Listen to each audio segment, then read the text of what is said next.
रमदान ईद की नमाज का तरीक़ा। ईद अल फित्र की नमाज मुसलमानों के लिए खुशी का दिन है जो रमज़ान के महीने के अख्ताम पर तक अदा की जाती है। ये नमाज ईद की अहम इबादत में से है और उसका एक अपना ख़ास तरीक़ा है। ईद की नमाज बाजमात पढ़ी जाती है और उसके दौरान मखसूस इज़कार और तकबीरात का अहतमाम किया जाता है।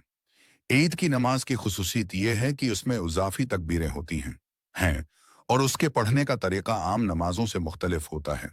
ईद की नमाज की शान और उसके मखसूस इज़कार उसे देगर नमाजों से मुमताज़ करते हैं।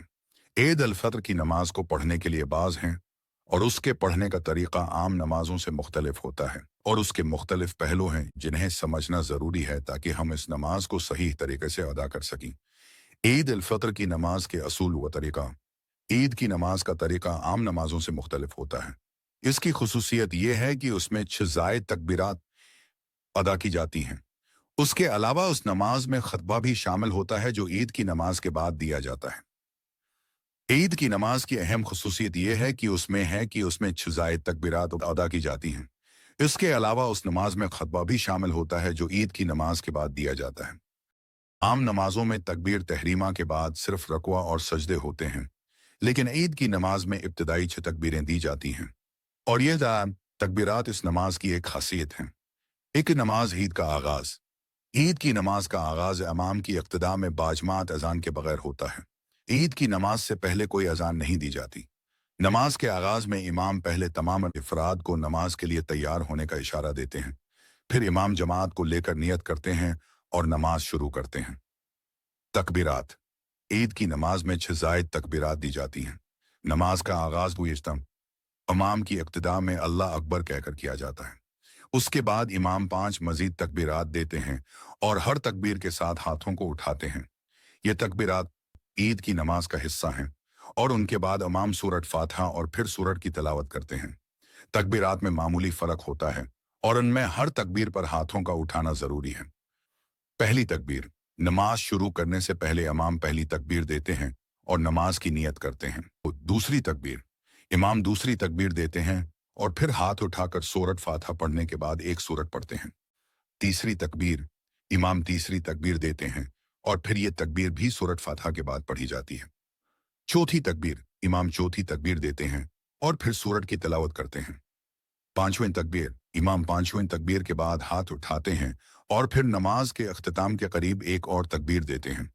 छठी तकबीर। इमाम छठी तकबीर देते हैं और फिर नमाज के दौरान तशहुद की तिलावत शुरू करते हैं। रकुआ और सजदा। ईद की नमाज में पहले रकुआ और सजदा का एहतिमाम किया जाता है जैसे कि आम नमाजों में होता है, मगर ईद की नमाज में उसका तरीका थोड़ा मुख्तलिफ होता है। इमाम पहली तकबीर के बाद सूरत फातिहा और एक सूरत पढ़कर रकुआ करते हैं। रकुआ के बाद सजदा किया जाता है। फिर इमाम दूसरी तकबीर के बाद एक और सूरत पढ़ते हैं और उसी तरह 5 तकबीरात के साथ नमाज के मुख्तलिफ हिस्से मुकम्मल होते हैं। 4। ईद का खतबा। ईद की नमाज के बाद इमाम एक खतबा देते हैं जिसमें मुसलमानों को ईद की खुशियों की मुबारकबाद दी जाती है और उन्हें अपनी इबादत में अखलास, ईमान और रूहानियत को बढ़ाने की तरगीब दी जाती है। यह खतबा ईद के दिन का अहम हिस्सा होता है जो मुसलमानों की रूहानी ताजगी और फलाह के लिए मुफीद होता है। ईद की नमाज का मखसूस वक्त। ईद की नमाज का मखसूस वक्त होता है जो सूरज निकलने के बाद से लेकर ज़वाल तक होता है। ये वक्त तकरीबन आधा दिन तक होता है और उसी दौरान नमाज ईद अदा की जाती है। ईद की नमाज का वक्त बढ़ते हुए सूरज के साथ होता है और उसके बाद कोई और नमाज नहीं होती। ईद की नमाज के बाद की इबादत।